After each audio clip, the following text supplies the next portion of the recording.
On Marcine. This is a thread about my dear and beloved Marcine Manisford. I miss her so dearly since she decided to make retreat with that golem. But I shall account the tale begun by myself and a dozen other swindledlings.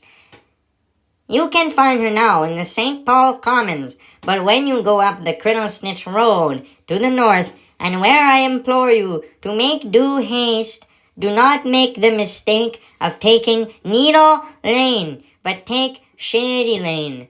Nary a man has taken Needle Lane in autumn without returning a limb short. Marcine is related to that noble fame, whom the name escapes me until the very writing of this passage.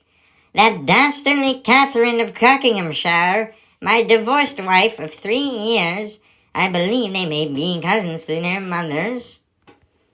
Now put into perspective the lavish lifestyle of the Manisfords, Marcine ate spooned duck and broiled goose for breakfast, breaded boar and sautéed in shy for lunch, and so-called never-ending barley soup for supper, all served by the house wench.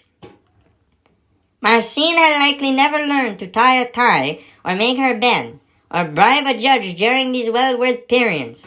I can tell because she is a stuck-up little brat. Maybe she was too busy playing damsel with her ponies. Did you think about that? On Marcine.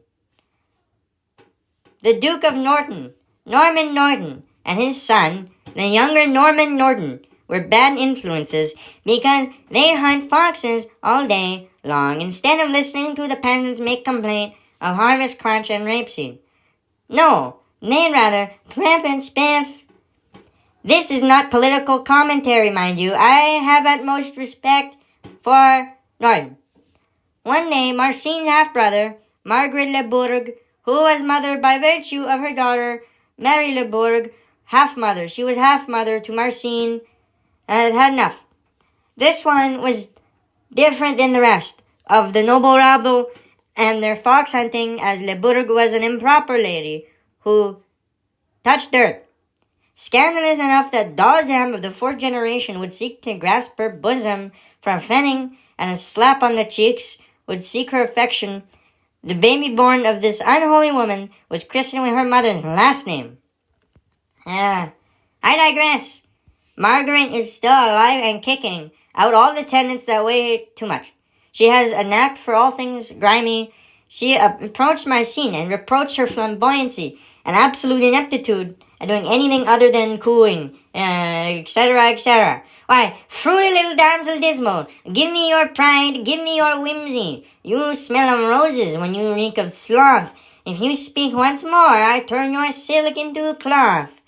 And dare say I, she spoke, and she spoke, and she chatterboxed nothings, sweet nothings, and then she ran her down Burke's carriageway, rough and rough and rough.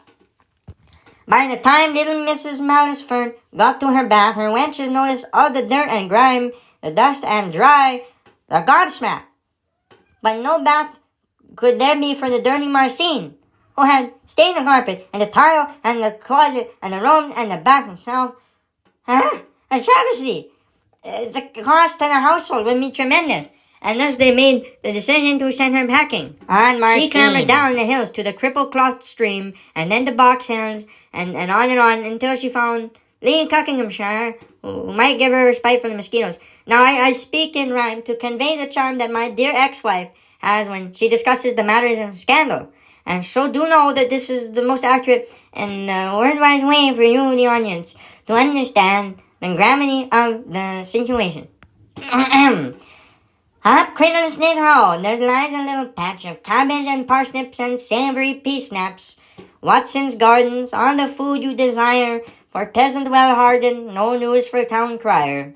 They won't think a thing, a fickle little quirk, that the pea here goes missing, or shadow at night lurk. Then down Shady Lane you'll find the good streams, the water will keep you sane, and the stench will make you dream. For the witch of detergent, she launders her garments, see above the falls a tent where she cleans so intense. And follow these rocks, they glitter and they shine, full of golden locks of hair of mine. I am that witch. I am that stream. I am all the land among us, betwixt and between. Foul sorcerer! And there, Marcine fell for her little tricks. And that dastardly wretch, she's cursed to toil in that little hut of hers in the woods of St. Paul, making palfrey perfumes for horses and grooms. Let this be a warning take for any waning star, any noble knave. Thank you for listening to my tale on Marcine.